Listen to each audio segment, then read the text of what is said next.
Hello and welcome back to Shakesyear. We are working on the second Maiden's tragedy, and we get to hear from the Tyrant King today in Act 4, Scene 2. So if you remember, the Tyrant King overthrew Gavianus and then imprisoned him and his wife, but he was trying to entice Gavianus' wife, Lady, to come and be either his wife or his mistress, and she so vehemently did not want to do that she killed herself. And Gavianus framed Sophonorus, or let everybody think that other people killed Sophonorus, but Sophonorus is now out of the picture as well.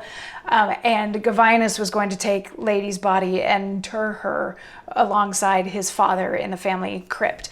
So this news has made it back to the Tyrant King. In Act 4, Scene 2, we're in the court, and the Tyrant King is absolutely distraught.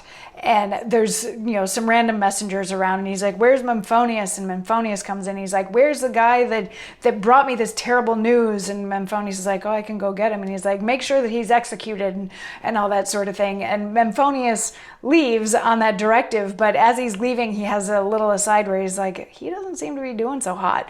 So he leaves, and then it's the Tyrant King there, and there may still be a few other random assorted messengers and that sort of thing hanging around. It's not super clear from the stage directions.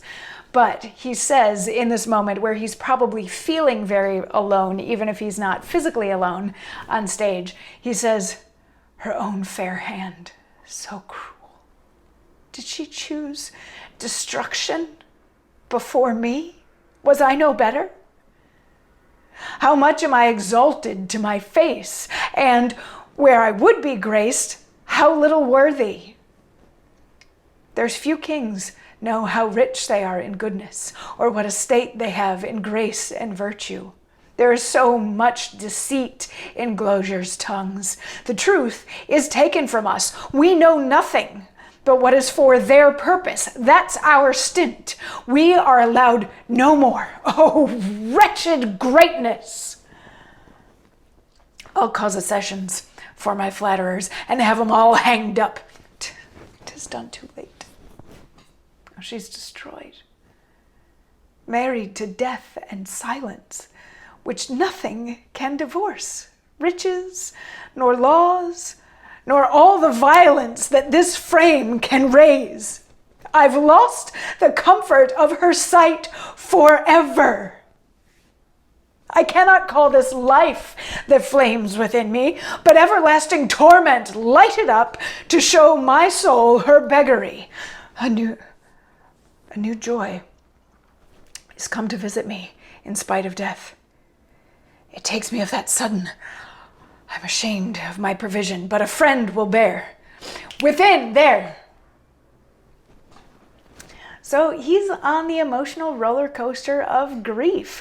It's interesting. We get to see a little bit of maybe vulnerability in him here, that he is so distraught over her passing. And at the beginning, in the first couple lines, he's like, "She would rather die than be with me.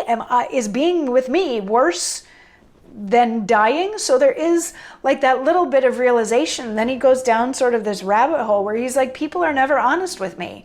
They don't tell me what they think to my face. This is the curse of being great, is everybody just kisses my butt. And he's like, that's it. I'm done with it. All these people that flatter me, I'm going to kill all of them.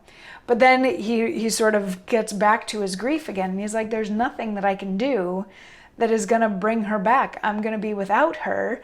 And I feel so empty inside. Like this is a miserable way to exist.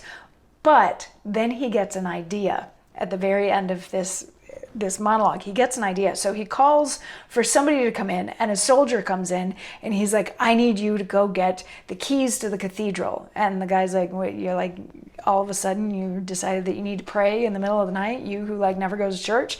But he goes off to get that. And then he calls in some other guys, and he's like, "I need you to get a pickaxe and a whole bunch of lanterns."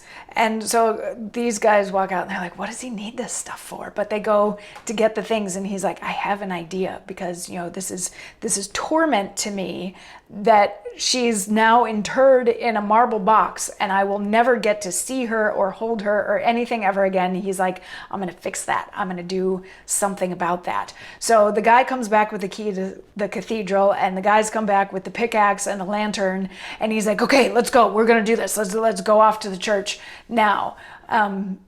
He intends to rob her grave and take her body. So things may get a little gross in the next couple monologues over the next few days. But they set off to do that somewhat begrudgingly.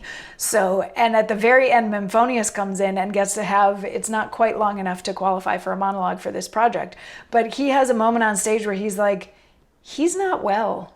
I don't know what's going on in his mind, but he's not behaving like himself. He's not behaving like a king. He's making all these weird decisions. He's like, I'm really concerned about him at this point. And that's the end of Act 4, Scene 2.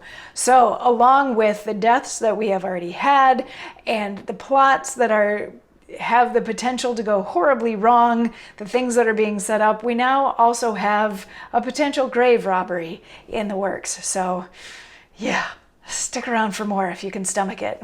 We'll get through this one. I'll see you tomorrow. Mwah.